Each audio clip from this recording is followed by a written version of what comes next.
Covid-19, comme on le dit, l'infection à coronavirus est une pathologie nouvelle que nous découvrons tous maintenant.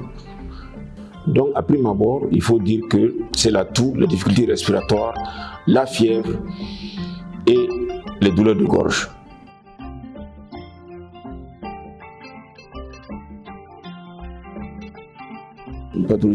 Cette maladie se manifeste de différentes façons selon que les sujets soient jeunes ou âgés. Il y a aussi le cas des enfants. La maladie est d'abord rare chez les enfants et maintenant, selon les écrits, est en train de se manifester comme d'autres maladies déjà connues, comme la maladie de Kawasaki, qui est en train d'être surveillée maintenant parce qu'on a trouvé que des enfants qui font la maladie de Kawasaki, qui est habituellement connue, est associé maintenant à une positivité du test au Covid-19.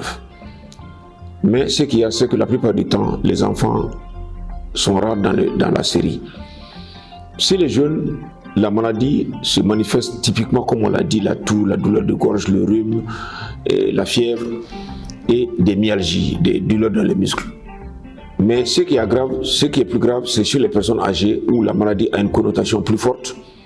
Et cela, il va avec aussi la présence d'autres comorbidités, c'est-à-dire l'association à d'autres maladies. Tout le monde sait que les vieilles personnes sont sujettes à d'autres maladies dues à l'âge.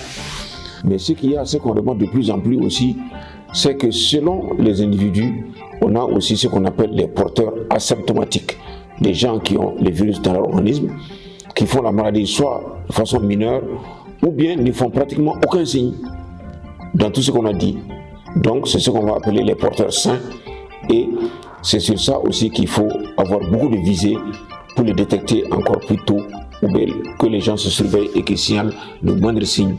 Et c'est dans ce cadre qu'il faut faire très attention, considérer les uns les autres comme potentiels malades et en respectant en ce moment les mesures dites mesures barrières, ne sachant pas qui l'est, qui ne l'est pas. De toute manière, on est déjà protégé.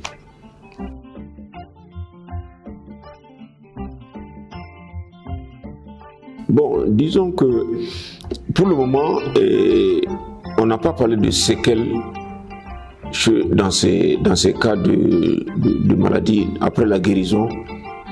On a dit seulement que le malade doit observer quelques mesures barrières de sécurité parce que jusqu'à présent, on ne sait pas le devenir de ce virus-là dans l'organisme ou bien dans les sécrétions biologiques, c'est-à-dire la sueur, les selles, les urines. Qu'est-ce que cela va devenir après?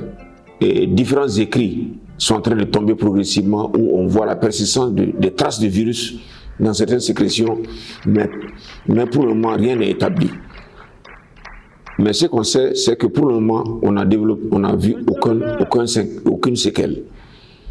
Mais la persistance de ce virus aussi reste à déterminer si toutefois une recontamination est possible. Mais toujours est-il dit que, puisque c'est une maladie qui met à rude épreuve l'immunité de l'homme, alors maintenant c'est de compter sur l'immunité individuelle des gens pour pouvoir savoir si la recontamination est possible.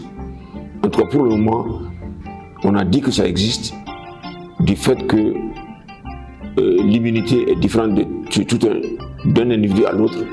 Alors, je crois que c'est avec l'accumulation des séries et des cas qu'on va asseoir des théories par rapport à ça.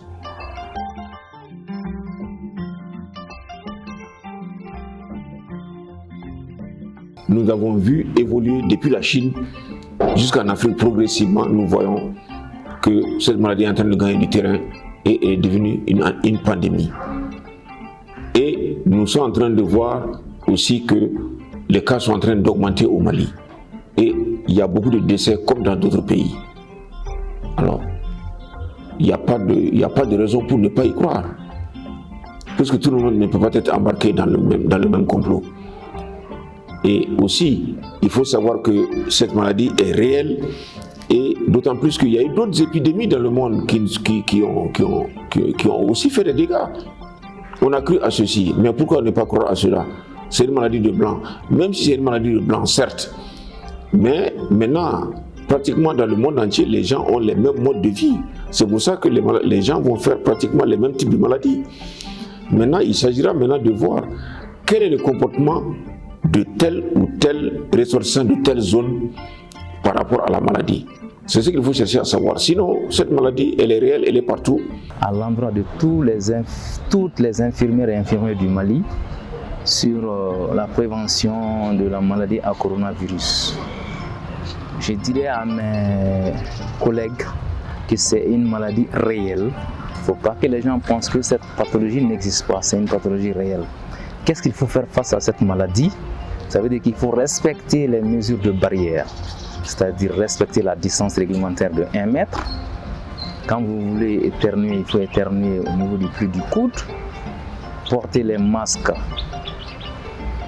chirurgicaux, les masques N75, de toutes les façons, les mesures de barrière, il faut les respecter.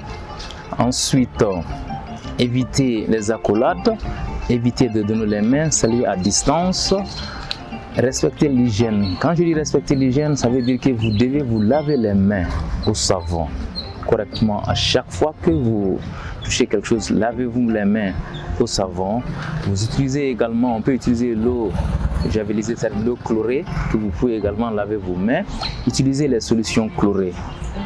Donc c'est un message très important à l'endroit, surtout pour nous les soignants, parce que vous n'êtes pas sans savoir que les infirmiers et infirmières, nous constituons le maillon essentiel pour la prise en charge de ces malades, parce que nous sommes au premier plan.